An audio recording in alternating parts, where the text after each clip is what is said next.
শিক্ষার্থীদের নিয়ে মন্তব্যের জন্য সংসদে দুঃখ প্রকাশ করেছেন শিক্ষামন্ত্রী আ.ন.ম এহসানুল হক মিলন।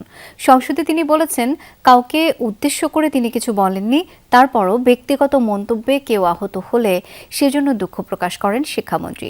তিনি জানান, বৈরী আবহাওয়ার কারণে কেউ পরীক্ষা দিতে না পারলে পুনরায় তাদের পরীক্ষা নেওয়া হবে। জানান, বর্ষা মৌসুমে পাবলিক পরীক্ষা গ্রহণ না করতেও পরিকল্পনা নিয়েছে সরকার। 2027 সাল থেকে ডিসেম্বর ও জানুয়ারিতে হবে পরীক্ষা। এইচএসসি পরীক্ষার্থীদের নিয়ে শিক্ষামন্ত্রীর মন্তব্য ঘিরে বিক্ষোভ করেছে পরীক্ষার্থীরা। রাজধানী সহ দেশের বিভিন্ন স্থানে বিক্ষোভে দুর্ভোগে পড়েন সাধারণ মানুষ। তবে নিজের মন্তব্য নিয়ে জাতীয় সংসদে অবস্থান পরিষ্কার করেছেন শিক্ষামন্ত্রী। শিক্ষার্থীদের কোনো রকম অস্থিরতার দরকার নেই।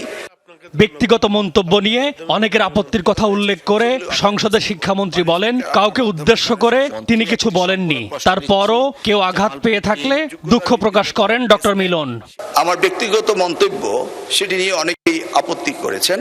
সেই ব্যাপারে বলতে চাই, আমি কাউকে উদ্দেশ্য প্রণোদিতভাবে কিছু বলি নাই। যদি কেউ আহত হয়ে থাকে, সিম্পলি আমি দুঃখ প্রকাশ করছি। এবং আমাদের প্ল্যান রয়েছে 2027-এর এসএসসি ব্যাচ ধরে আমরা আস্তে আস্তে এক্সামিনেশনের মান্থ হবে ডিসেম্বর অ্যান্ড জানুয়ারি। শিক্ষামন্ত্রী জানান, পদার্থবিজ্ঞান পরীক্ষার 6 ও 7 নম্বর প্রশ্নে ভুল ছিল, সেখানে সব শিক্ষার্থীকে পূর্ণ নম্বর দেয়া হবে। জানান, বর্ষা মৌসুমে পরীক্ষা নিয়ে সবাই উদ্বিগ্ন। প্রশাসনের দুর্বলতায় কেউ পরীক্ষা দিতে না পারলে তার পরীক্ষা নেওয়া হবে।